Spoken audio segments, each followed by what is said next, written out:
Alf Gould has cut down dead trees in the Australian outback and sold the logs as firewood for more than 20 years.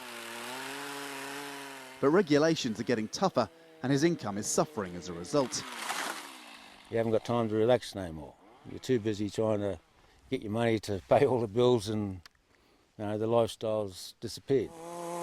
In a push to get government off people's backs, Gould is standing for Parliament for LINGIARI, a sparsely populated area larger than most countries, but with fewer than 50,000 voters. It stretches from Kakadu National Park in the north to Alice Springs and Uluru, more than 2,000 kilometres south. You get a flavour of the terrain when you take to the air. Jason Livingstone has been floating across the red centre for 15 years. Kangaroos, cattle, camels out here as well. Occasionally you might see an emu running around as well. Across Australia's Northern Territory, deserts stretch beyond horizons.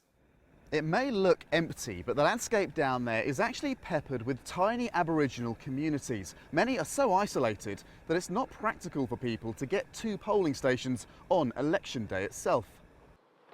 So for 2 weeks of pre-polling, ballot boxes have been coming to them.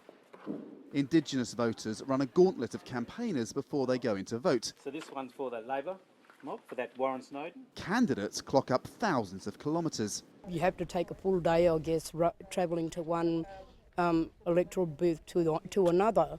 LINGIARI is normally a safe Labor seat, but a new party is shaking things up.